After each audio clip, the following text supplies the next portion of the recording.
morning, church, and welcome to our morning devotion. Here is let's turn in our Bibles to Ezekiel chapter 22 and verse 30. There's an amazing verse here.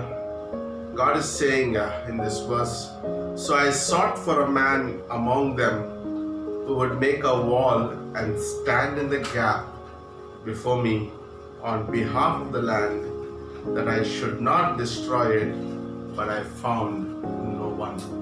Let's pray. Father, we just thank you for this beautiful morning. Thank you for our church and every member in our church, Father. Pray that this devotion would be a blessing to all of us. In Jesus' name we pray. Amen. I was thinking about, even as we thinking about Pastor Carl, out of many amazing qualities that he has, one of the amazing things I knew personally was his life of prayer. Like, he believed so much in God for the answers to prayers. He would sometimes postpone a decision because he was not clear that he heard from God. And that's why what we see today, the missions of 145 plus churches and the missions in Nepal, is just a work of prayer, and what God could do when he finds a man who's in the gap, who's praying, the nations would be not destroyed. And I was thinking about, as I was pondering upon this thought, in Ezekiel chapter 22, it says God is looking for a man who will stand in the gap on the behalf of the land, that I should not destroy. And God says, I found none. I was thinking God is waiting, like God is waiting and looking for that one man throughout history. 2 Chronicles 16:9 says, God's eyes are to and fro, who's looking for a man who's loyal. And I was so thinking, like when he finds that man, he starts using him. We see he found Noah, the ark was beginning. When he found Elijah, he started doing a revival in the nation. He found Paul, a man, and God could use him towards the Gentiles. And we see that God is waiting and looking for a man and woman to stand in the gap. He's not looking for great men who would do great things, but he's looking for men and women who would stand and pray, like in the gap for the things of this world and the things of what God has put in our hearts. Like I was thinking, God is praying for that one person who would stand in the gap for one person who's sick, and Jesus could heal them because somebody is praying. I was thinking about this, like a nation could be reached because of one man praying. And I was also thinking an individual's life could be transformed because somebody in the gap is praying. And it's so beautiful to consider. In John chapter 5, we see a man who was sick for 38 years. And the Bible says in John 5, there was no man to lend his hand to help him. There was no man to lend his hand. In application, there was no one man to pray and seek God.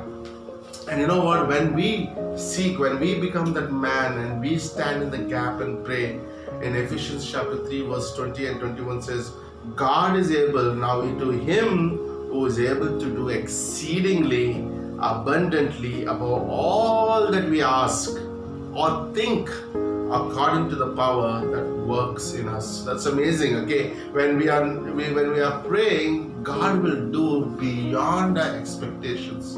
Like God could raise Lazarus from the grave.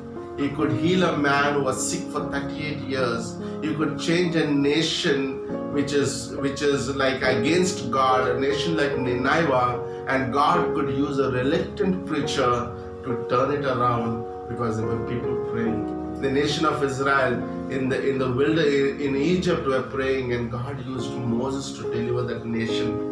And I was thinking, it's so important in these times, even as a ministry, as a church, as an individual, what is happening around us. There's a sickness, the pandemic around us, and God wants us to stand in the gap. Remember, God's heart is never to destroy a city or a nation.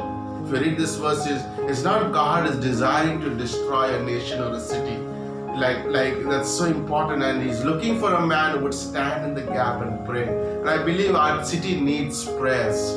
Our Mumbai city needs prayer. I remember that song that goes like, greater things are yet to be done in this city. And it's so important to understand that song. Like greater things, God is still has so much to do through our ministry and also to each one of us, through each one of us in this city. And we could begin it by through prayer.